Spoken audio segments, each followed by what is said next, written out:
Driving is one of the most useful skills in the world. But before you begin to drive, remember that driving is a privilege, not a right, and that you should learn how to be a responsible driver before you put your keys in the ignition. All of the rules and regulations of driving can feel overwhelming, but if you take them one step at a time, you'll be a pro on the road in no time. Read on to find out how to drive. Part 1: Getting started. 1. Learn the driving rules for your location. Before you get a permit, it's important to be aware of the rules of driving and the basic safety precautions you should take as a responsible driver. It's much more advisable to learn the rules before you get behind the wheel so you don't wing it and make mistakes as you go along. Here's how: read the driver's handbook provided by the DMV or your local department that regulates driving and automobiles. This may be found online on the official government website. If you do not learn the rules, you won't be able to get your permit. Some basic rules and common sense safety precautions that everyone should know include stopping for pedestrians, obeying traffic signs, staying within the speed limit, handling emergencies, and wearing your seatbelt. 2. Get your permit. Your permit will allow you to drive with adult supervision and a curfew. Learn your state's laws to see what age you need to be to apply for a permit, typically between the ages of 14 and 17, and what you need to do to get it. 1. Here are some general guidelines. If you're a minor, you'll need the signature of your parent or guardian before you can commence your driving. You'll have to pass a written test about driving rules and regulation and safety on the road. Some jurisdictions will require a certain number of hours of behind-the-wheel driver's education in order to get your license. If you are still in school, your school may offer classes in driver's education. 3. Practice driving. Once you have your permit, you need to hone your driving skills. Before you take your car on the highway, you need to practice getting comfortable behind the wheel. Take it one day at a time and be patient. Nobody's a perfect driver at first. Here are some tips. Practice with an adult that you trust. Drive with a responsible driver over the age of majority who can guide you and give you advice without getting frustrated. By law, the adult may have to sit in the front seat and have gotten their license. 2. Practice in an isolated and safe location, such as an empty parking lot on the weekends. This will help you understand the way your car accelerates, how your brakes work, and how to generally maneuver your car. Each car is different and it's important to get a feel for what makes your car unique. 2. Part preparing to drive safely. 1. Make the proper adjustments. Before you start driving, it's important to adjust your mirrors and seat so that you are ready for the road. Doing this before you drive instead of while you're driving will ensure that you're being safe and focused. Here's what to do: check your rearview and side mirrors and make any necessary adjustments. Make sure you have a good view of the cars on either side and behind you. Do not adjust your mirrors while driving, this can be far too distracting. 2. Make sure you and your car are ready to go. Before you put your hands on the wheel, it's important that your body and car are ready to venture out onto the roads. Here's what you should do: lock all your doors. This will prevent unwanted people from entering your vehicle, i.e. carjackers, and reduce the chance of the doors inadvertently opening in the midst of a collision. 3. Fasten your seatbelt. Depending on where you live, there is most likely a law that requires you wear a seatbelt. Not only will you get cited for breaking this rule, but your chances of injury and fatality during a collision also increase exponentially. Check your dashboard. Make sure your car is ready to drive and that there are no alarming lights that signal that your car needs to be taken to the shop. Adjust your seat, making sure you can comfortably reach the pedals and see the road. 3. Minimize distractions. To be safe, you should minimize any distractions before you put your foot to the pedal. Eliminate any obstacles that will keep you from focusing on the road. Here are some tips: put away your cell phone. Don't get behind the wheel if you're in the middle of an intense texting session with your best friend. Finish the conversation by saying you're going to drive and we'll talk later. You can even turn off your phone if you're prone to distractions. Turn down your music. Put on something soothing and relaxing to get you focused. If you need to brush your hair or put on makeup, do not do this while driving. Get everything you need to do done before you put the keys in the ignition. 3. Part driving an automatic car. 1. Start your car. To start your car, you have to follow a few easy steps in the right order. Here's what you do. 2. Put your key in the ignition and turn it. You should hear it turning on. Put your foot on the brake. Release the handbrake. 3. Place your car into gear. Since you are learning on an automatic, this will either be D, drive, or R, reverse, depending on how you are parked. If you're driving forward, you should put your car in drive. If you're driving backward, in order to back out of a driveway or a parking spot, your car should be in reverse. If reversing, first check your rearview mirror and then place your hand on the passenger seat as you turn your head to the right to look behind you. 4. Take your foot off the brake pivot and feel the car move. Congratulations, you are driving a car. Slowly apply your foot to the gas to accelerate. 5. Accelerate your car. You should accelerate your car to reach the speed limit in your neighborhood. If you're on the highway, you should be aware of the speed limit but go with the flow of traffic. If all the cars around you are going much slower than the speed limit due to traffic, drive accordingly to avoid crashing into them. If all of the cars around you are driving much faster than the speed limit, you don't have to break the law, but you can accelerate a bit so you don't slow the flow down too much. Remember that driving too slow can be just as dangerous as driving too fast. Accelerate your car calmly. Don't push your foot too hard on the gas or you may go much faster than you intended. Know that each car has its own acceleration rate. 6. Steer your car properly. Proper steering techniques will make your driving experience smoother and will help you avoid collisions. Steering your car the right way can help you turn and position in your car in the most convenient way. Here are some tips for good steering. Make sure to have both hands on the wheel. Place your hands at either 8 or 4 o'clock, slightly higher at 9 and 3 o'clock or at 10 and 2 o'clock, depending on your preference. At this position, you can safely maneuver the wheel and are prevented from making any sharp turns. When making a turn, pull down on the side of the wheel you wish to turn towards and push up with opposite hand. This is called pull-push steering. To make sharper turns at lower speeds, use hand-over-hand turning. To do this, perform a push-pull turn but bring your pull hand over your push hand in order to continue moving the wheel in the desired direction. 7. Understand your brakes. You should know how long it takes for your car to reach a full and complete stop when traveling at various speeds. Always drive at least a car length behind the car in front of you. If you have to make a fast stop, you do not want to crash into the front car. When traveling at a faster speed, you will need even more than one car length in order to come safely to a stop, so understand and observe the 2-second rule, which states that you should be at least 2 seconds behind any car directly in front of you to keep a safe following distance. Take weather and road conditions into account. Try not to stop suddenly unless it's an emergency. Sudden stops can lead to vehicles behind you plowing into your rear. 8. Signal appropriately. Remember that the person in the car behind you cannot read your mind.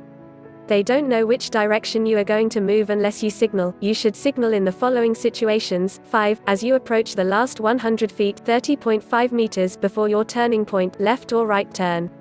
Before you change lanes, be sure that you signal at least 5 to 6 seconds prior. Before pulling into or out from a curbside parking spot. When changing directions. 9. Use your lights. Your car lights can help you see more clearly and avoid danger. You should use them when it's dark, raining, or foggy. A general rule of thumb is if you have to ask yourself, should my lights be on right now? Then the answer is always yes. Check the other cars on the road. If most of them turn their lights on, flick yours on too. Remember that some cars have lights that automatically turn on and off under certain conditions. If you don't have one of these types of cars, make sure to turn your lights off when you park your car, or you may drain your battery. 10. Use your wipers. Learn how your windshield wipers work before the first drop of rain falls. You can adjust them to move back and forth at different speeds depending on how hard the rain is falling. Recognize that there are some states that require your full headlights to be on when you run the wipes from anything between intermittent speed and faster. Some wipers can squirt fluid on your windshield to wipe off any dirt or stains. Do not drive if your wipers are broken. Driving in a storm without wipers is incredibly dangerous. 11. Change lanes like a pro. Follow the rules for properly and safely changing lanes. A useful mnemonic device to follow is SMOG, 6S, signal to let the cars around you know that you intend to change lanes. M. Check your mirror to see that it is clear. O. Check over the shoulder to again make sure that it is safe to proceed. G. Go. 12. Park your car correctly. After you've reached your destination, you'll need to turn off your engine and park your car safely. Here's how to finish driving. Find a good parking spot, and stop your car by putting your foot on the brake. Shift gears into park. Turn off your engine. Pull up your parking brake. If your lights are on, turn them off. Lock your car to prevent theft. Get out of the car and make sure it fits in its spot. 4-part learning on a manual car. 1. Remember that many basic rules of driving apply to both automatic and manual cars. Though the differences between the cars will be discussed, there are many basic rules that still apply to both types of cars. They are the steps you should take to prepare for driving, such as adjusting your mirrors and avoiding distractions. The rules of signaling appropriately. The rules of changing lanes. Using your lights and wipers when needed. The placement of your hands on the wheel. 2. Learn the controls. Most people will agree that the manual car is trickier to drive than the automatic because of the extra steps that need to be taken to drive successfully. However, many people also say that driving a manual car can be more fun and rewarding, because you'll be more involved in the driving process. If you have a manual car, you should recognize and use 2 extra controls. They are the clutch. The clutch controls the connection between the engine and transmission. Pushing on the clutch pedal disengages the clutch and disconnects the engine from the transmission. Releasing will engage the clutch and connect them. When disengaging the clutch, you effectively place the car in neutral regardless of whether it is in gear or not. Engaging the clutch will place the car into whichever gear is currently selected. The shifting gears is done by moving a stick called either the gear stick, shift stick, gear shift, gear lever, gear selector, or shifter. Gear numbers and shift patterns will vary by model, but the default position is N neutral, followed by gears that range from 1 to 5 or 1 to 6, and then R reverse. 3. Start the car. Starting your manual car is a bit trickier than starting an automatic car. It will also take more practice. When you're starting out, make sure you're in an isolated location to prevent any problems. Here's how to do it. Begin by stepping on the clutch. Most manual cars will not start unless the clutch is disengaged. Once you have started the car, place your foot on the brake and release the emergency brake.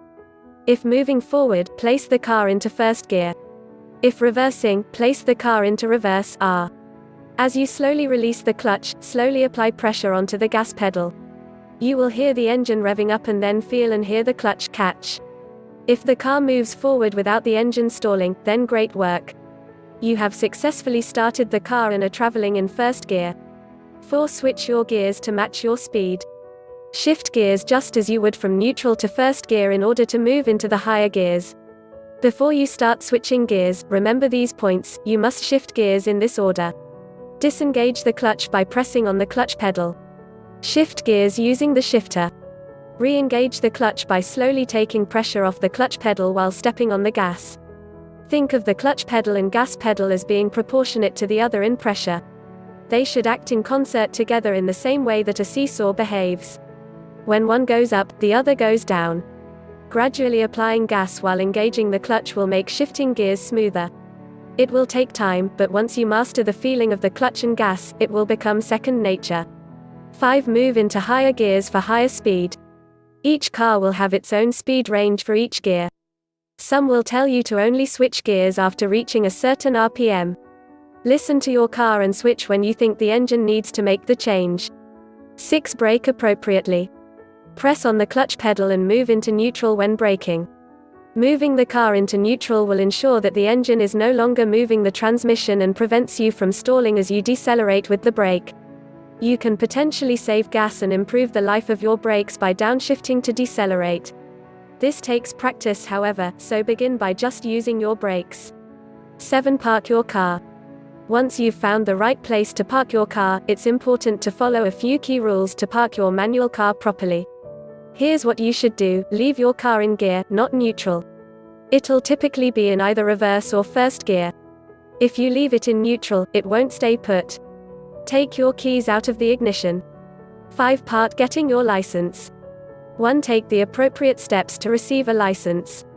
Once you've gotten your permit, have mastered either the automatic or manual car, and have driven on the road for the requisite amount of time, 6 months in some states, then you are ready to get your driver's license. The driver's license will allow you to drive alone, at any hour, and with more than one other person in the car. To get the license, there are a few things you may have to do, depending on your state. Pass a written test. Pass a short driving test, which will test you on basic driving skills which include how to parallel park and make K-turns. Pass a vision test. Check out your state's DMV requirements to see exactly how old you have to be and what you have to do to get a license. 2. Remember that driving is a responsibility.